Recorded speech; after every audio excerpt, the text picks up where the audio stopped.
Hi guys, episode 5 की शुरुआत में हमें सिम्मा के महल के बाहर का सीन दिखाया जाता है जहाँ सभी 8 पैलेसेस के लीडर्स और मास्टर्स जमा हो चुके होते हैं। सोच रहे होते हैं कि अब क्या करना चाहिए। कुछ तो उनमें से बहुत ही ग्रीडी होते हैं, बोलते हैं कि हमें अभी के अभी अटैक कर देना चाहिए और सिम्मा कुमार के ब्लडशेड रूम को चुरा लेना चाहिए। कुछ मास्टर्स कहते हैं कि आज न्यू मून की रात है, सिम्मा जो आज कमज़ोर होगा तो इसी वक्त उसे मारकर हम उसका ब्लड आसानी से निकाल लेंगे। लेकिन कुछ लोग हेजिटेट भी कर रहे होते हैं कि अगर सिम्मा स्टिल स्ट्रांग हुआ तो क्या होगा, उसने हमें मारकर गिरा दिया फिर क्या होगा। यहाँ सब आपस में ही आर्ग्यूमेंट करने लग गए थे कि अब क्या करना चाहिए, अंदर जाना चाहिए या नहीं। आखिरकार कुछ लोग बैरियर के अंदर घुस जाते हैं। उन्हें लगता है कि सिम्मा जो अब हेल्पलेस है उसे तो हम आसानी से हरा देंगे, पर सिम्मा उन सबको मार देता है। इन सब के बीच तंग्यान चुपचाप सब कुछ देख रही होती है। वो नोटिस करती है कि जब भी सिम्मा जाओ मैजिक यूज करता है उसकी अपनी बॉडी और ज्यादा डैमेज हो रही होती है, उसका ब्लड गिर रहा होता है, उसकी सांसें हैवी हो रही होती है। और पहली बार अब तंग्यान को उससे डर नहीं लग रहा था, बल्कि उसे अब सिम्मा जाओ की फिक्र होती है। वो उसे रेस्ट करने में मदद करती है और ब्लैंकेट भी उड़ा देती है। तभी सिम्मा जाओ एकदम से कहता है मुझे मार दो। वो स्वॉर्ड को तंग्यान के हाथ में दे देता है। तंग्यान का दिमाग तो फ्रीज ही हो जाता है। उसको कुछ समझ नहीं आ रहा होता, उसने पहले कभी किसी को मारा नहीं था और अब उसे कुछ समझ भी नहीं आता कि सिम्मा जाओ उसे मारने भूल क्यों रहा है। आखिर वो स्वॉर्ड को दूसरी तरफ कर देती है ताकि सिम्मा को लग ना जाए, लेकिन सिम्मा जाओ जानबूझकर सामने आ जाता है जिस वजह से स्वॉर्ड बस हल्का सा उसके चेस्ट को टच करती है। तंग्यान तो बहुत घबरा जाती है। सिम्मा जाओ उसका हाथ पकड़ लेता है और खुद ही स्वॉर्ड को अपने सीने में घुसा देता है। तंग्यान डरी हुई होती है, उसे लगता है कि उसे सिम्मा को मार डाला है। वो बार बार बोलती है क्या मैंने तुम्हें मार दिया। सिम्मा का खून बहने लगता है। तंग्यान चीख पड़ती है। बाहर बाकी सेक्ट मास्टर्स को लगता है कि सिम्मा जाओ तो बिल्कुल कमजोर हो चुका है। वो सब अंदर भागते हैं। सिर्फ सेक्ट मास्टर शी और मैडम शिंग पीछे रुक जाते हैं क्योंकि उन्हें लगता है कि कुछ तो गड़बड़ जरूर है। जैसे ही बाकी सभी सेक्ट्स के लोग अंदर आते हैं तो देखते हैं कि सिम्मा जाओ सामने ही खड़ा था तंग्यान के साथ। वो इंजर्ड है, उसके ऊपर सील्स लगी हुई हैं, पर फिर भी वो जो 8 सेक्ट्स के मास्टर्स हैं उन्हें सेकंड्स में हरा देता है और मास्टर्स को समझ आ जाता है कि न्यू मून वाली वीकनेस की बात सिर्फ झूठ थी। सिम्मा जाओ ने उन्हें खुद बुलाया था वहाँ ताकि उनकी पावर्स को ले सके। वो सब लोग यहाँ से भागने लगते हैं, कहते हैं कि ट्रैप है, भागो यहाँ से। लेकिन सिम्मा उन पर अटैक कर देता है अपनी स्पिरिट फायर से। वहां चारों तरफ स्पिरिट फायर की आग लगा देता है जिस वजह से वो लोग भाग नहीं पाते और 8 मास्टर्स को पिलर से बांध देता है और एक मैजिक करके उन सभी मास्टर्स की स्पिरिट एनर्जी एब्सॉर्ब करने लग जाता है एक के बाद एक। और जैसे जैसे वो पावर लेता रहता है उसकी बॉडी के अंदर जो 8 सीलिंग नेल्स लगे होते हैं वो टूटने लगते हैं। 500 साल के बाद बैरियर टूट जाता है और सिम्मा जाओ फाइनली फ्री हो जाता है। एक एक्सप्लोजन भी होता है और सील्स टूट जाते हैं, इसीलिए चेक करने के सील्स टूट गए हैं या नहीं सिम्मा तंग्यान को उसकी कमर से पकड़कर ऊपर आसमान तक ले जाता है। वो पहली बार आसमान में इतना ऊपर तक जा पाया था। फिर वो दोनों वापस नीचे आ जाते हैं। वो 8 मास्टर्स जो पिलर से बंधे हुए थे उनमें से सिम्मा जाओ 4 को उसी वक्त मार देता है, बाकी 4 को जिंदा छोड़ देता है। जो मास्टर्स जिंदा बचे हैं वो और बाकी सभी फीमेल डिसेबल्स जो यहाँ ट्रेनिंग के लिए आई थी और बाहर खड़े बाकी लोग भी यानी शी और मैडम शिंग भी अंदर आ जाते हैं और अब सब जानते थे कि सिम्मा पहले ही इतना पावरफुल था और अब तो और भी ज्यादा पावरफुल हो गया है। ये लोग अब उसे हरा नहीं सकते थे, इसीलिए उसके आगे झुक जाते हैं और उसको ग्रैंड मास्टर करके बुलाने लगते हैं। बोलने लगते हैं कि अब हम आपकी ऑर्डर्स को ही मानेंगे। वहाँ वो लड़का जो कि 4 सीजन पैलेस के मास्टर का बेटा है वो तंग्यान को मार देने की कोशिश करता है, ये बोलकर कि ये सिम्मा को नुकसान पहुंचाने आई है। लेकिन सिम्मा उस पर अटैक कर देता है कि उसकी हिम्मत कैसे हुई सिम्मा के होते हुए अपनी मर्जी से यहाँ एक्शन लेने की। और फिर उस लड़की के फादर यानी 4 सीजन पैलेस का लीडर भी उसे डांट कर बैठा देता है। शी सिम्मा को बोलता है कि आग लगने की वजह से अब आप यहाँ रह नहीं पाओगे, तो वाइट क्लिफ पे चल के थोड़े दिन वहाँ रह लो और फिर जब ये जगह को हम रेनोवेट करवा लेंगे तो वापस आ जाना। सिम्मा जाओ कहता है कि अच्छा, ताकि तुम लोग मुझे दोबारा से यहाँ सील कर दो। सिम्मा क्लियर कट कह देता है कि वो अब दोबारा यहाँ नहीं आएगा। अब सिम्मा जाओ यहाँ से तंग्यान को लेकर अंदर चले जाता है। वहाँ हर तरफ आग लगी हुई थी। लेकिन सिमा जब टिंग्यान को समझाता है कि असल में ये सब उसके प्लान का हिस्सा था। बाद में सिमा जाओ टिंग्यान को सब बता देता है। वो कहता है कि सिर्फ 8 पैलेसेस के मास्टर्स की एनर्जी ही उन सील्स को तोड़ सकती थी, इसलिए उसने सालों से इंतजार किया। उसने वो झूठी बात खुद ही फैलाई थी कि वो न्यू मून की रात को कमजोर होगा, और इसीलिए वो सब मास्टर सिमा के महल के बाहर तक आ गए थे। इस मौके में कि जैसे ही उन्हें फील हो कि सिमा कमजोर है, वो लोग अंदर आकर सिमा पे हमला कर दें। लेकिन वो लोग अंदर तभी ही आते जब उन्हें फील होता कि सिमा कमजोर है, इसलिए उसने टिंग्यान से खुद पे स्वॉर्ड चलवाई। टिंग्यान पूछती है कि ऐसा था तो तुम खुद ही अपने आप को मार देते ना, मुझसे ऐसा काम क्यों करवाया। जिस पे सिमा जो उसको बताता है कि उसकी बॉडी पर जो सील्स लगी हुई थी उनकी लिमिटेशंस ये भी थी कि सिमा जो खुद को नुकसान पहुंचाना चाहे भी तो नहीं कर सकता था, सिर्फ कोई और इंसान ही ये काम को कर सकता था, और वो इंसान सिर्फ टिंग्यान थी क्योंकि सिमा को उस पर भरोसा था। सिमा टिंग्यान पे ट्रूथ स्पेल करके उसे पूछता है कि वो उसके बारे में इस वक्त सोच क्या रही है। टिंग्यान बोल देती है कि तुम पागल हो, लेकिन वो जानती थी कि सिमा ने कितना कुछ सहा है इतने साल। दूसरी तरफ रूलिंग का पावर राइज हो जाता है। यिन पैलेस का मास्टर जिसे सिमा जो ने मार दिया था, उसकी लाश के आसपास डिसेबल्स बैठकर रो रहे होते हैं। तभी रूलिंग उसका कोर एब्जॉर्ब कर लेती है और यिन पैलेस की नई लीडर बन जाती है। कोर सिर्फ वही एब्जॉर्ब कर सकता है जिसके अंदर मास्टर की ब्लड लाइन हो। दूसरी तरफ सिमा और टिंग्यान फिर वहीं एक झूले पे सो जाते हैं।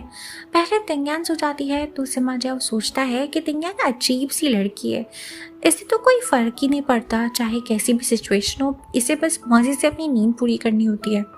फिर वो टिंग्यान को गोद में उठाकर मिस्टर स्नेक पे बैठाकर वाइट डियर क्लिफ ले जाता है। ये जगह पर सिमा की फैमिली जब जिंदा थी तब यहीं पर रहा करती थी और शी भी पास में ही रहता है। शी सिमा को बोलता है कि मैं आपका प्रोटेक्टर हूँ और आप वापस आ गए हो तो अब आप खुद राज करो गंगशान सेलेस्टियल पैलेस पर। लेकिन सिमा ज्यादा इंटरेस्ट शो नहीं करता तो शी कह देता है कि ठीक है, मैं आपके लिए गंगशान पैलेस को खुद ही अच्छे से चला लूंगा। शी सिमा को पपेट सर्वेंट्स भी देता है जो सिमा और टिंग्यान का ख्याल रखेंगे। ये रोबोट जैसे हैं, ना कुछ बोलते हैं और ना ही इनकी कोई ख्वाहिश है। शी के जाने के बाद सिमा और टिंग्यान वाइट डियर क्लिफ को एक्सप्लोर कर रहे होते हैं। ये खामोश और सुंदर सी जगह थी। यहाँ पर मूनशेड ब्लूम्स नाम के बहुत सारे फ्लावर्स भी खिले होते हैं। ये एक तरह के काले मिस्टीरियस फ्लावर्स हैं। ये फ्लावर्स उस जगह पर भी थे जहाँ सिमा पहले रहा करता था, यानी इस माउंटेन पर, और एक लड़की उसको सूंघकर मर भी गई थी, इफ यू रिमेम्बर। सिमा जाओ यहाँ टिंग्यान को बताता है कि ये फूल उसके एंसेस्टर्स की हड्डियों से उगते हैं। ये जगह असल में कब्रिस्तान है। सिमा टिंग्यान को बोलता है कि तुम चाहो तो एक फूल ले सकती हो, मैं तुम्हें दे दूंगा। टिंग्यान जब एक फूल को उठाकर उसको स्मेल करती है तो सिमा उसे बताता है कि ये फूल अगर किसी अच्छे इंसान का हुआ तो तुम्हारी बॉडी के लिए एक मेडिसिन की तरह काम कर सकता है, और अगर यही फूल किसी बुरे इंसान का हुआ तो तुम्हारी बॉडी में पॉइजन बन जाएगा। टिंग्यान तभी ही बेहोश हो जाती है। उसके सामने पास्ट का एक सीन आता है जिसमें एक औरत सिमा क्लैन की मेंबर थी और उसे शादी के लिए फोर्स किया जा रहा था ताकि वो अपनी जनरेशन को आगे बढ़ा सके।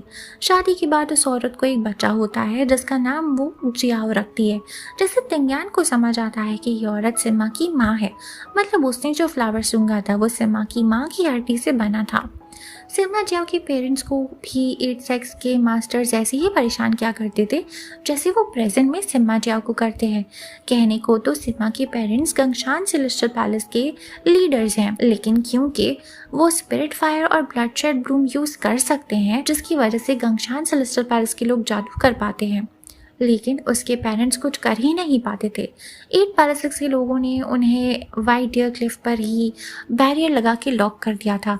बाद में सिमा के फादर की मॉम की डेथ हो गई थी और उसने अपनी माँ की लाश एक सर्वेंट के साथ दफन के लिए भिजवाई थी, लेकिन वो सर्वेंट आकर बताता है कि 8 पैलेसेस के मास्टर्स ने रास्ते में ही उसकी बॉडी को रोक कर सारा खून निकाल कर उसे पी लिया था। जिसके बाद सिमा के डैड को तो बहुत ही गुस्सा आ जाता है और वो स्पिरिट फायर को यूज करते हुए वाइट डियर क्लिफ को आग लगा देते हैं और फिर खुद अपनी लाइफ को एंड कर देते हैं। और फिर सिमा की मॉम भी अपनी लाइफ सेक्रीफाइस कर देती है ताकि छोटा सिमा जियाओ जिंदा रहे, क्योंकि उस पर रेयर फंक्शन ब्लड लाइन होती है, वो ब्लड लाइन जो स्पिरिट फायर को कंट्रोल और सर्वाइवल देती है। अब सिमा जियाओ में इतनी सारी पावर्स थी इसलिए 8 पैलेसेस के जो लीडर्स हैं वो उसको मारते नहीं है और उल्टा इस तरह से सील कर देते हैं। तिंग्यान ये सब विजन में देख रही होती है, बिल्कुल शॉक हो जाती है और जैसे ही वो आँख खोलती है वो एक कॉफिन के अंदर होती है। वो बोलती है, हेल्प हेल्प, किसी ने मुझे दफन कर दिया है क्या? फिर सिमा जाओ वहाँ आता है और उस कॉफिन को तोड़ देता है। वो कहता है कि तुमने पॉइजनस फ्लावर चूज किया था, तुम उसे सूंघकर बेहोश हो गई थी, मैं तो तुम्हें दफन करने वाला था। पर सिमा कहता है कि मैं मजाक कर रहा था, मैंने तुम्हारा पॉइजन क्योर कर दिया है। तिंग्यान कंफ्यूज होती है। वो मन में सोचती है कि सिमा ने कहा था जो इंसान बुरा होगा उसका फ्लावर पॉइजनस होगा, पर सिमा की मॉम तो एक अच्छी इंसान थी। वो सिमा को बोलती है कि जिसकी मेमोरी मैंने देखी वो तो अच्छी इंसान थी। सिमा बताता है कि कोई भी इंसान पूरा अच्छा और पूरा बुरा नहीं होता और इस बात से फ्लावर के पॉइजनस होने का कोई कनेक्शन नहीं है, वो तो मैंने ऐसे ही बोल दिया था। बल्कि जो एंसेस्टर्स पीसफुली मरे होते हैं उनके फ्लावर्स मेडिसिनल होते हैं, मगर जो पेन, हेट्रेड, रिसेंटमेंट के साथ मरे थे उनके फूल पॉइजनस होते हैं। और उसका जो फ्लावर तिंग्यान ने पिक करा था वो पॉइजनस फ्लावर निकला। तिंग्यान को फिर याद आता है कि हाँ, सिमा की मॉम रिसेंटमेंट के साथ मरी थी, यानी वो 8 असेट्स के जो लीडर्स थे उनसे नफरत करते हुए मरी थी और ऐसी सिचुएशन में मरी थी कि जिस वजह से उसका फ्लावर पॉइजनस था। सिमा तिंग्यान से पूछता है कि तुमने मेमोरीज में क्या देखा, पर तिंग्यान उसे ये बात नहीं बताती कि उसे सिमा की माँ की मेमोरीज को देखा। वो डिसाइड करती है कि वो ये बात यानी पेनफुल ट्रूथ सिमा को नहीं बताएगी क्योंकि वो नहीं चाहती कि सिमा और हर्ट हो। फिर वो सिमा जाओ से पूछती है कि तुमने मुझे कैसे ठीक करा, जिस पर सिमा बताता है कि उसने वैसे तो सारे फ्लावर्स यानी पॉइजनस और मेडिसिनल फ्लावर्स सेम ही दिखते हैं, अब क्योंकि मेरी फैमिली की फ्लावर्स हैं तो मैं इम्यून हूँ, मुझ पे पॉइजन नहीं चढ़ता। मैंने एक एक करके पेटल्स को चख कर देखा, मुझे टेस्ट करने से ये फ्लावर मेडिसिनल है या फिर पॉइजनस है पता चल जाता। सिमा बेसिकली बताता है कि उसने तिंग्यान को ठीक कैसे किया। तो सिमा ने जितने भी फ्लावर्स थे उनको चख कर देखा कि वो पॉइजनस हैं या फिर वो जो है वो मेडिसिनल है, और फाइनली उसको एक फ्लावर मिल गया जो कि मेडिसिनल होता है और फिर उस फ्लावर को उसने तिंग्यान को खिलाया और तिंग्यान ठीक हो गई। तिंग्यान को बहुत अच्छा लगता है कि सिमा जो कि दुनिया का सबसे पावरफुल इंसान है वो तिंग्यान के लिए इतनी केयर करता है। अब तिंग्यान सिमा को पूछती है कि क्या मैं वापस सीरीन वैल जा सकती हूँ, जिस पर सिमा पूछता है कि क्या तुम सच में जाना चाहती हो, और आगे से बोलता भी है कि अगर तुमने हाँ बोला तो मैं तुम्हें मार दूंगा। फिर क्या था, तिंग्यान को ना ही बोलना पड़ता है और वो मन में सोचती है कि ठीक ही है, सिमा के साथ रहने में मेरा ही फायदा है, वो मुझे प्रोटेक्ट भी करेगा और किसी की हिम्मत भी नहीं होगी मुझे मारने की। बाद में ब्लैक स्नेक भी सिमा के पास जाकर उसे पूछता है कि तुम्हारे पास मौका तो था, तुमने सभी 8 पैलेस के लीडर्स को मार क्यों नहीं दिया, 4 लीडर्स को जिंदा क्यों छोड़ दिया। जिस पे सिमा जो बताता है कि अगर मैं उनको अभी मार देता तो गंगशान सेलेस्टियल पैलेस को कौन चलाता, पर वो उन्हें मारेगा जरूर, लेकिन तड़पा तड़पा के। तिंग्यान के तो मजे चल रहे होते हैं। पपेट सर्वेंट्स तिंग्यान के रूम में न्यू ड्रेसेस और ज्वेलरीज वगैरह लेकर आते हैं और फिर वहाँ से मजेवा कर तिंग्यान को कोर्ट अरीना ले जाता है। अरीना में डेथ डुअल चल रहा होता है बिटवीन 2 डिसेबल्स और उन्हें देखने बहुत सारे लोग आए हुए होते हैं। दैट डुअल का मतलब होता है कि 2 डिसेबल्स आपस में लड़ते हैं और जो हार गया उसे मरना होगा। पर तभी वहाँ पर सब पैलेसेस की लीडर और शी भी आ जाता है। शी प्रिटेंड करता है, कंसर्न शो करता है और कहता है सिमा जाओ कि हमारे डिसेबल्स हैं, हमें इन्हें ऐसे मरने नहीं देना चाहिए। बट सिमा जाओ कहता है कि ये डेथ डुअल तुम लोगों ने ही बनाया है और ये रूल भी तुम लोगों ने ही बनाया है कि किसी एक को मरना होगा। सिमा जाओ अनाउंस करता है कि जो भी 20 डेथ डुअल्स को जीत जाएगा उसको मेरी तरफ से ब्लडशेड ब्लूम का एक पेटल मिलेगा जो उस शख्स को 1000 साल की कल्टिवेशन देगा। जिसके बाद तो ये सीन एक क्रेजी मैसेकर मोड में तब्दील हो जाता है। अब तक वो दोनों डिसेबल्स बस टाइम पास करने के लिए ही लड़ रहे थे, पर अब वो सीरियस हो जाते हैं, एक दूसरे को मारने की कोशिश करते हैं। वहाँ और भी ज्यादा लोग आकर टूर्नामेंट को ज्वाइन कर लेते हैं। अब ये ब्लडी कॉम्पिटिशन बन चुका था। तिंग्यान बोलती है कि बस एक फ्लावर पेटल के लिए लोग अपने ही साथियों को कैसे मार सकते हैं, जबकि अब से कुछ देर पहले तो ये सब बहुत ही पोलाइट बिहेव कर रहे थे। समाजिया बोलता है कि कुछ भी नहीं है, बस ये लोग अपने असल रंग दिखा रहे हैं। बाद में जब दोनों वाइट क्लिफ पे वापस चले जाते हैं तो वहाँ तिंग्यान सिमा से पूछती है कि वो सब लोग वहाँ उस पेटल के लिए लड़ रहे थे, लेकिन अगर वो पेटल्स खा भी लेते हैं तो वो एक्सप्लोड हो जाते ना, क्योंकि उन्होंने आपका खून जो नहीं पिया था। जिसमें सिम्मा जो बताता है कि पास्ट में सभी क्लैन मास्टर सिम्मा के एंसेस्टर्स के मर जाने के बाद उनकी बॉडी से ब्लड निकालकर खुद ही पी जाया करते थे और अपने सभी डिसेबल्स को भी पिलाते थे। जो सुन तंग्यान को तो बहुत ही अजीब लगता है कि ये 8 पैलेसेस के लोग कितने ज़्यादा गंदे और ग्रीडी है। वहीं दूसरी तरफ 8 पैलेसेस के लोग मीटिंग बिठाते हैं कि सिम्मा की वजह से आज टूर्नामेंट में हमारे इतने सारे डिसेबल्स मर गए और वो सभी शी को बोलते हैं कि वो उनकी हेल्प करे सिम्मा को कंट्रोल करने में। शी बोलता है कि अभी सिम्मा गुस्सा है क्योंकि हमने उसे 500 साल तक लॉक करके रखा था, इसीलिए अगर थोड़े डिसेबल्स मरते भी हैं तो मरने दो। फिर जब सिम्मा का गुस्सा थोड़ा शांत हो जाएगा तब हम उसे किसी और तरह से कंट्रोल करने की कोशिश करेंगे।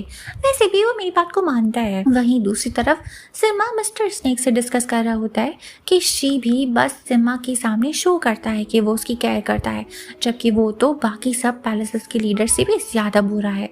शी 8 पैलेसेस के लोगों को रूल करना चाहता है, जिसमें उसका साथ एक और पैलेस लीडर दे रहा था जिसका नाम वोयू है। बाकी सब पैलेसेस के लीडर्स को सिम्मा के खिलाफ भड़काते रहता है।